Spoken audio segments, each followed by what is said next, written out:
Dengue एक तरीके का अपने में वायरल इन्फेक्शन है। बुखार के साथ बार बार उल्टी आ रही है, पेट में दर्द हो रहा है, उसका पेशाब की मात्रा घट गई है, वो काफ़ी कमज़ोरी महसूस कर रहा है या वो रेस्टलेस है, मतलब कि उसको बेचैनी है।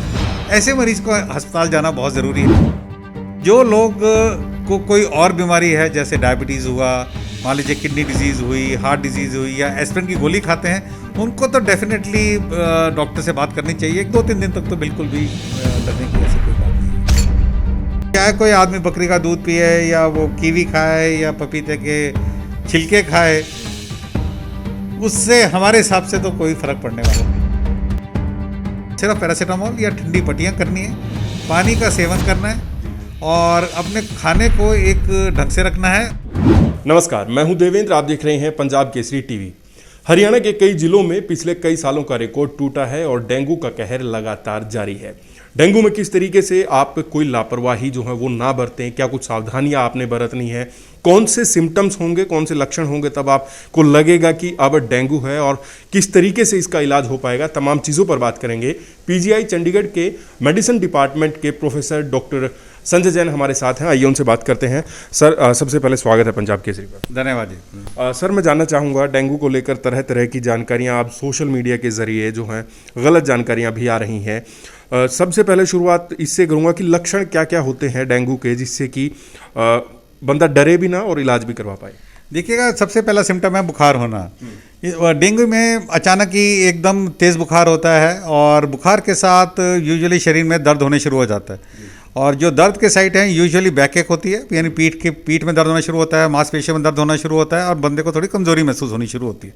तो जब भी किसी व्यक्ति को जो बिल्कुल पहले ठीक था या कोई भी तकलीफ भी थी और एकदम ऐसा बुखार आना शुरू हुआ, शरीर में दर्द होना शुरू हुआ, तो उसे सोचना चाहिए कि उसे कोई एक इन्फेक्शियस या एक वायरल डिजीज़ का ऑनसेट हो चुका है। और इस मौसम में जो पहला हमारे दिमाग में ख्याल आता है वो हमेशा डेंगू का आता है।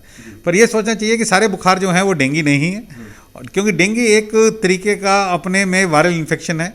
और इस मौसम में 3-4 और किस्म की बीमारियां हैं जो इस तरीके से प्रेजेंट करती हैं, जिसमें मैंने पहले बोला कि जैसे कोविड है, वैसे तो बहुत कम हो चुका है कोविड, उसकी भी प्रेजेंटेशन शुरू में ऐसी ही हो सकती है। फिर तीसरी बीमारी आती है मलेरिया की, क्योंकि मलेरिया में भी high grade fever, chills, rigors होते हैं। जैसे जैसे ठंड आएगी, जो मलेरिया का मच्छर है वो भी मरना शुरू हो जाएगा। मलेरिया के वैसे इंसिडेंस कम है। और 2 और किस्म की बीमारियां होती हैं, जिसको हम, एक को लेप्टोस्पायरा, दूसरे को स्क्रब टाइफस कहते हैं। वो बिल्कुल इस किस्म से मिलती जुलती है। और हिंदुस्तान में टाइफाइड को हम कभी, जिसको हम टाइफाइड को एंट्रिक फीवर कहते हैं मेडिकल लैंग्वेज में, तो वो बीमारी भी इस किस्म की। तो ये 5 या 6 किस्म की बीमारियां हैं जो बिल्कुल शुरू में एक ही जैसे होती हैं। तो कोई ऐसा फीचर नहीं है जो डेंगू को दूसरे से डिफ्रेंशिएट कर सके। पर हाँ, जिनको बैकएक होती है और इस मौसम में है, तो डेंगू पहला पॉसिबिलिटी हमेशा बना रहता है जी। और जैसे घरों में आम देखा जाता है, अगर बुखार हुआ है तो पैरासीटामोल ले ली या कोई और दवाई ले ली, आसपास के मेडिकल स्टोर से जाके कोई दवाई ले ली, कितने दिन बाद डॉक्टर से कंसल्ट करें और हॉस्पिटल पहुंचे? देखिए, आपने बहुत ही अच्छा सवाल पूछा कि बुखार के एकदम बाद डॉक्टर के पास जाना चाहिए या इंसान इसमें वेट कर सकता है। अब ये एक बहुत ही इम्पॉर्टेंट सवाल है कि यूजुअली जब भी मौसमी बुखार, जिसको हम हमेशा ही हर इतने सालों से कहते आए हैं, इससे लोगों को डरना नहीं चाहिए। मौसमी बुखार कॉमनली वायरल की वजह से होता है। डेंगू होता है। डेंगू भी 85 to 90% में तो सेल्फ लिमिटिंग होता है, जो यूजुअली बिटवीन 3 से 5 दिन या 7 दिन तक अपने आप उतर जाता है। बुखार अगर मान लीजिए 100 है, 101 है, तो 2-3 दिन, 4 दिन तो कोई इतना डरने की बात नहीं होती। यहाँ पर मैं आपको बताना चाहूँगा कुछ साइंस को, जिनको हम वार्निंग साइंस कहते हैं या डेंजर सिग्नल्स कहते हैं, जिनका खास ख्याल रखना चाहिए। उसके अंदर पहला सवाल है बार बार मितली या उल्टी या वॉमिटिंग आना। दूसरा है पेट में दर्द होना।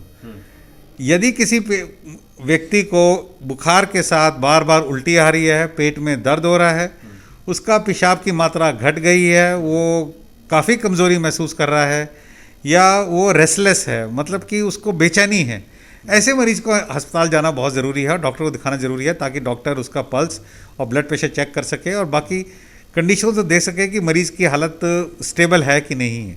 इस स्टेज पर डॉक्टर यूजुअली एक ब्लड टेस्ट करते हैं, जिसके अंदर हीमोग्लोबिन और प्लेटलेट काउंट चेक करते हैं। एक्सपेक्ट करते हैं कि 60-70% में प्लेटलेट काउंट शायद नॉर्मल रहेगा और 30-40% में प्लेटलेट जो है वो थोड़ा बहुत कम हो सकता है। नॉर्मल प्लेटलेट काउंट एक इंसान का 1.5 से 4.5 लाख तक होता है। यूजुअली 1 लाख तक बिल्कुल भी कोई डरने की बात नहीं है। 50,000 तक भी हम यूजुअली कहते हैं कि अस्पताल में भर्ती होने की ज़रूरत नहीं। और 50,000 से नीचे जब भी किसी मरीज का प्लेटलेट काउंट कम होता है तो उसे अस्पताल में जाके एक बारी कम से कम बात तो ज़रूर करनी चाहिए। और जो लोग को कोई और बीमारी है जैसे डायबिटीज़ हुआ, मान लीजिए किडनी डिजीज़ हुई, हार्ट डिजीज़ हुई या एस्पिरिन की गोली खाते हैं, उनको तो डेफिनेटली डॉक्टर से बात करनी चाहिए, क्योंकि अगर वो एस्पिरिन की गोली खाते हैं और ऐसे प्लेटलेट गिरते हैं तो थोड़ा सा ब्लीडिंग का चांस ज़्यादा होता है। तो जैसे मैंने बोला कि वार्निंग साइंस और कहीं से ब्लीडिंग होना ये इम्पॉर्टेंट सिम्टम्स रहते हैं कि जहाँ मरीज़ को डॉक्टर से मशवरा सलाह लेना बहुत ज़रूरी होता है। बाकी काफ़ी मरीज़ जो हैं, मरीज़ों का इलाज घर पे हो सकता है और जैसे मैंने बोला 2-3 दिन तक तो बिल्कुल भी डरने की ऐसी कोई बात नहीं है। पुराने वक्त से ही बड़े बुजुर्ग हमारे तरह तरह की चीज़ें, काढ़ा या अन्य चीज़ें देते आए हैं जिससे कि आराम लग जाता था। अब प्लेटलेट्स को लेकर भी भांति भांति की चीज़ें कही जाती हैं, इससे प्लेटलेट्स जो हैं वो बढ़ जाएंगी। जैसे बकरी का दूध कह लीजिए, पपीते का गिलोय का रस कह लीजिए, तमाम चीज़ें बताई जाती हैं। कौन सी आपके हिसाब से कौन सी ऐसी चीज़ें हैं जिनसे कि प्लेटलेट्स जो हैं वो ऊपर आएंगे, और क्या ये जो तमाम चीज़ें बताई जाती है क्या ये भ्रम है? देखिएगा, जहाँ तक हमारी मेडिकल प्रैक्टिस का सवाल है, मेडिसिन में एक टर्म है जिसको कहते हैं एविडेंस बेस्ड मेडिसिन। यानी मेडिसिन वही प्रैक्टिस करनी चाहिए जिसका कोई हमारे पास एविडेंस है। मनचाही बातें किसी के कहने पर, जिसका कोई साइंटिफिकली प्रूफ नहीं है, जो एक ट्रायल के बेसिस से नहीं गुजरी है, लेने या ना देने पर मैं इसके बारे में कभी भी उसके बारे में बात नहीं कर सकता। क्योंकि ऐसे तो आप किसी भी चीज़ को कह सकते हो कि भैंस का दूध पी लीजिए, गाय का दूध ना पीजिए, बकरी का ही क्यों दूध पिया जाए। तो अभी तक तो हमारे हिसाब से ये ऐसी कोई इन चीज़ों का कोई प्रूफ नहीं है कि इन चीज़ों से प्लेटलेट्स जो हैं वो जल्दी बढ़ते हैं। जैसे मैंने बोला, डेंगू का एक अपना नेचुरल कोर्स है। जब डेंगू वायरस क्लियर हो जाता है बॉडी से, जो यूजुअली बिटवीन 5 to 7 डेज और 10 डेज में क्लियर हो जाता है, और जब बुखार उतर जाता है उसके 2 दिन के बाद तक तो प्लेटलेट गिर सकता है और उसके बाद वो अपने आप बढ़ना शुरू हो जाता है। तो चाहे कोई आदमी बकरी का दूध पिए या वो कीवी खाए या पपीते के छिलके खाए, उससे हमारे हिसाब से तो कोई फर्क पड़ने वाला नहीं। मेडिकल जब मैंने आपको ये बोला कि इसके ऊपर कोई डिफाइंड स्टडी नहीं है, कोई एविडेंस नहीं है, अभी तक कोई ऐसी चीज है नहीं जिससे कि प्लेटलेट्स जो हैं आ पाए। अब देखिएगा, वो जो प्लेटलेट आ पाने की दवाइयाँ होती हैं वो डेंगू के लिए नहीं, वो दूसरी किस्म की बीमारियाँ होती हैं, उनके लिए बनाई गई हैं। डेंगू के लिए प्लेटलेट्स, क्योंकि जैसे मैंने बोला ये शॉर्ट टर्म के लिए है, तो शायद दवाई का इफेक्ट ज़्यादा खराब होगा बजाय कि नेचुरल कोर्स के। सावधानियां क्या क्या बरत सकते हैं आम आदमी अगर घर पे बैठा है तो, ताकि किसी को अगर नहीं हुआ ना हो? देखिएगा, इसमें 2-3 चीज़ें हैं। एक तो सबसे पहले इंसान को अपना जो वॉल्यूम स्टेटस है, यानी जो पानी पीने का और तरल चीज़ें लेने का स्टेटस है, वो बिल्कुल ठीक रखना है। उसको कम से कम 2 या 2.5 लीटर पानी या जूस या तरल चीज़ें ज़रूर लेनी चाहिए ताकि उसका यूरिन का जो आउटपुट है वो बढ़ता रहे। बुखार के लिए उसमें बहुत ज़रूरी बात है कि सिर्फ पैरासीटामोल की गोली 500 मिलीग्राम की या 650 मिलीग्राम की गोली आती है, वो 2 या 3 या 4 गोलियां ले सकता है। वो भूलकर भी एक दूसरे किस्म की गोलियां होती हैं जिनको हम NSAIDs कहते हैं, जिसमें ब्रूफेन, वोविरॉन, वो कभी ना लें। क्योंकि काफ़ी लोग जो हैं, जो दर्दों की गोलियां हैं उसमें भी बुखार कम करने की क्षमता होती है, वो लेना शुरू कर देते हैं। क्योंकि नॉर्मल केमिस्ट के पास जाता है कि मेरे को शरीर में दर्द हो रहा है और बुखार हो रहा है, तो कई लोग जो है ब्रूफेन और वोविरॉन लेते हैं। वो नहीं लेनी होती, क्योंकि उससे भी जो प्लेटलेट का नंबर नहीं, उसका जो फंक्शन है वो खराब हो जाता है, ब्लीडिंग के चांसेस ज़्यादा बढ़ जाते हैं। और कई लोगों में, बच्चों में अगर ये दे दी जाए तो उनमें एक सिंड्रोम जिसको रे सिंड्रोम कहते हैं, बेहोश होने के चांस हो जाता है, स्पेशली वायरल सेटिंग में। तो कभी भी NSAID की गोली नहीं लेनी। बुखार के लिए मैं दोबारा रिपीट कर रहा हूँ, सिर्फ पैरासीटामोल या ठंडी पट्टियाँ करनी है, पानी का सेवन करना है और अपने खाने को एक ढंग से रखना है। और हमेशा जो वार्निंग साइंस है, जो मैंने दोबारा बताया, पेट में दर्द होना, उल्टियाँ आना, रेस्टलेसनेस होना, उनका ध्यान रखना है। क्योंकि अगर ये कोई भी साइन आता है तो इमीडिएटली आपको डॉक्टर के पास ज़रूर जाना है और अपना इलाज करवाना है। ऐसी चर्चाएं हैं कि प्लेटलेट्स जो है वो डाउन हो रही हैं, लेकिन डेंगू जो है नेगेटिव आ रहा है, इसको लेकर क्या कहेंगे? देखिएगा, ये ज़रूरी है कि आपने कौन सा टेस्ट किया है और बीमारी के कौन से दिन में ये टेस्ट किया है। जो डेंगू के टेस्ट होते हैं वो दो किस्म के हैं। एक होता है एंटीजन टेस्ट, जिसको NS1 एंटीजन टेस्ट कहते हैं, और दूसरा एंटीबॉडी टेस्ट होता है जो IgM एंटीबॉडी होती है। NS1 एंटीजन शुरू में पॉजिटिव होता है, जो यूजुअली दूसरे से तीसरे दिन पॉजिटिव होना शुरू होता है और 5 से 7 दिन तक पॉजिटिव रहता है। एंटीबॉडी टेस्ट जो है वो 5 से 7वें दिन शुरू होती है पॉजिटिव होनी। तो अगर मान लीजिए आपने शुरू के दिन में ही 1 या 2 दिन में, तभी मैं कह रहा था कि 3 दिन तक कोई टेस्ट करने का शायद कोई इतना कोई मतलब नहीं होता, क्योंकि तब तक वो दोनों ही टेस्ट शायद वो नेगेटिव आएंगे। और आपने थर्ड डे या फोर्थ डे आपने मान लीजिए एंटीबॉडी टेस्ट किया, वो वैसे ही नेगेटिव होना है। तो लोगों को ख्याल रहता है कि शायद मुझे डेंगू नहीं है, जबकि ऐसा सिचुएशन नहीं होता। तो ये डिपेंड करता है कि बीमारी के कौन से दिन आए, कौन सा टेस्ट आपने किया है, और पॉजिटिविटी हर टेस्ट की बताती है कि डेंगू है, पर नेगेटिव टेस्ट वो रूल आउट नहीं कर सकता। ये 2 सवाल हैं मेरा एक ही सवाल के अंदर। एक तो ये कि जब डेंगू हो जाता है, ठीक हो जाता है, उसके बाद शरीर बहुत ज़्यादा टूटता है। ये दूसरा, अब की बार कहा जा रहा है कि डेंगू पीछे के डेंगू से सबसे ज़्यादा खतरनाक है। किस तरीके से?